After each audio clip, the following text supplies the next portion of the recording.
Oh, my ladies and gentlemen, guildsmen, priests, whatever you are.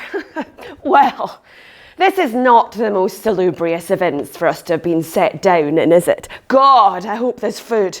I've been on the road since dawn. I've had nothing. It's a sign of the times. Have you seen the price of a roast chicken out there? Well, I suppose we all have our own reasons for being here. Let me see if I can guess. Business, yes. Oh, pilgrimage. Oh, you're on the run from the sheriff. Yes, I'll say nothing. Well, I am here with the last of my possessions to say goodbye to the world. I can imagine what you think looking at me now. Past her best, stained, a dress that belongs in a previous century. And you would be right. The wheel of fate has indeed been a pain in my very backside. It's true, it raised me up from a childhood of dirt and violence to a marriage of wealth and beautiful things. But then it dropped me back down again to widowhood and nothingness. Because my husband is gone. And now nobody seems to know who or what I am anymore. To whom do I belong? Where should I be put? I have been left here to wait. Tonight a man from the convent at St. Catherine's will come to take me. Because it's not just that I don't have a man to manage me anymore. Apparently, I am old. I don't feel old. Do you feel old? Or maybe sometimes getting out of bed in the mornings. Actually, no. I don't feel old, except when I catch somebody looking at me and I can tell from the expression on their face that's what they see. A woman who is no longer young and desirable. My father used to say that the useful part of a woman's life is very brief. He said, "You might be young and pretty now, but after 10 fat babies, your hips will be as wide as a cart horse. Nobody will want to offend their eyes by looking at you." He thought that women were messy and uncontrollable and that all we wanted to do was to draw men into sin. Well, that puts me in a good mind not to go to the convent. It's true. I do have more than 40 years under my belt. Yes, all right, 45, but that's not a bad thing. My head is full of memories. And everyone is a sparkling gem. If I close my eyes, I could be 5 years old again, lying underneath my father's apple tree, and my brother's beside me, and he smells of buttermilk and onions. And the daisies are tangling in my hair like jewels. Well, would you like to play a game to pass the time? Cards or chess? Or I could tell you a story of King Arthur, which could be considered a little profane, I suppose, for one such as myself who's considering becoming holy. But who cares? I love these stories of how Arthur was guided by wizards to become our one true king, of how he gathered around him the purest hearted knights in the kingdom for his round table. But more than that, because the story, I think, has been told so many times that the truth of it has been lost. And that's why it's necessary that I tell it now, before the door of that convent closes on me, because I was there, for some of it at least. And after tonight, I think no one will hear, only God, and I don't. So, close your eyes and conjure up a royal court. Camelot, the court of Arthur and his knights. Oh, I was never there, but I wanted to go so badly. I can imagine it as if it was in front of me right now. You can see them too, so many of them, because this is where everyone wants to be.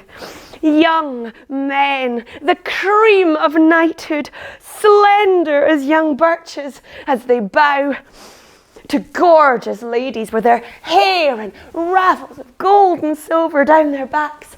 Everyone is dressed like a king or a queen. Silks, velvets, up to their chins, and jewels and furs. And before them, oh my goodness, every kind of food you could imagine.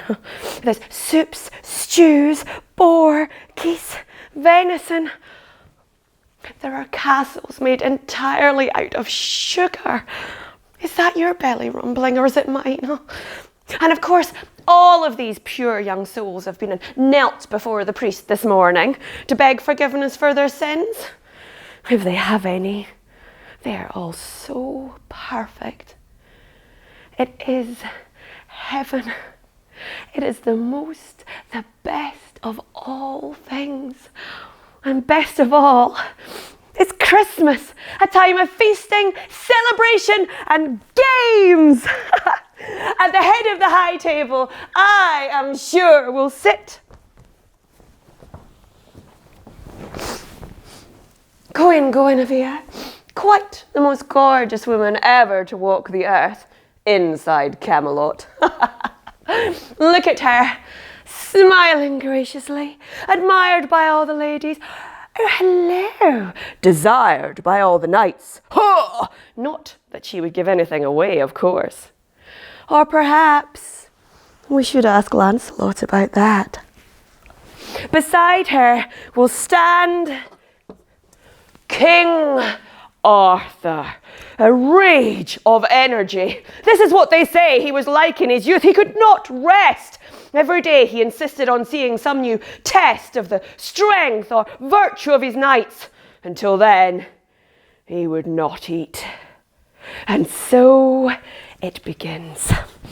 The door to the hall is flung open. A gust of winter chill slices through the warm-hearted assembly. A man rides in on a tall horse. If he is a man, he is taller by a foot than the tallest warrior in Camelot. All muscle. His hair hangs loose around his shoulders, but it is trimmed to match his beard. He carries a holly branch, and in one hand, a ferocious axe. But most strange of all, he is anchor green. Green from his head to his toes, from his hair to his horse to his skin, except for his eyes. And those are the very red of the devil. Silence fills the hall.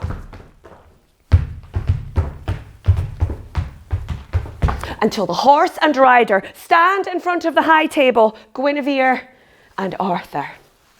Arthur, to his credit, does not flinch. He begins by playing the host. Sir, you are most welcome. I am Arthur, the king. Sit, and I will see to it that anything you wish is brought to you. I haven't come to socialise.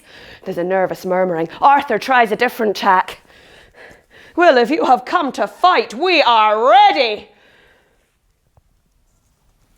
There's no man in this hall who can match me for strength. I've come to you a nursery to play. Is there anyone here who is brave enough to trade blows with me? With this? Somewhere on a side table, an aristocratic brunette sighs and faints. I will give this axe to any man who dares take it from me, and I will kneel down and allow him one strike at my neck with it.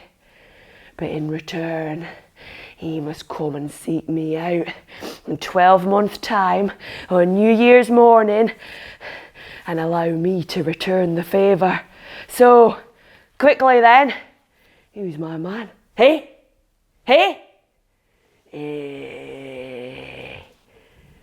What? Is this really Arthur's court? Arthur's fury rises. He leaps from his place. Well, this is an idiot's game, but if you want to play, let's play. Give me your axe. But one man is about to interrupt. A young knight, fresh-faced, golden-haired. He has seen some challenges, but is yet to be tested in the way that he truly desires. Now he sees his chance. Ladies and gentlemen, our hero, my love, Gawain, nephew of the king. He has been sitting by Guinevere sharing love talk, but now he leans over to speak to Arthur. Sire, allow me to take this challenge in your place. I am the lowest of your knights, and if this creature kills me, I shall not be missed. I beg you, grant me permission to rise from the side of your queen here without dishonour to her grace and beauty. Arthur nods. Gawain steps up and takes the axe. The creature squats, pulling the hair away from his neck. Gawain is not as big as the Green Knight, but he is still strong. The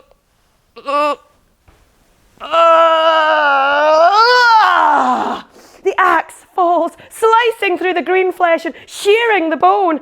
The head rolls to the floor of Arthur's court and to the feet of the lovely knights and ladies who kick it away with the toes of their silken shoes and leather boots. Blood pools and the rushes on the floor.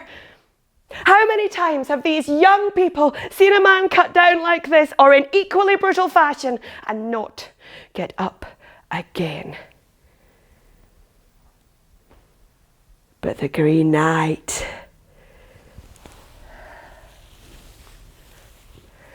rises. Be ready to seek me out, Gawain, in 12 months' time or New Year's morning. Ask for the Knight of the Green Chapel, and you will find me, or be forever known as the coward of Camelot. And then he turns his horse and gallops from the hall, the hooves striking sparks from the floor.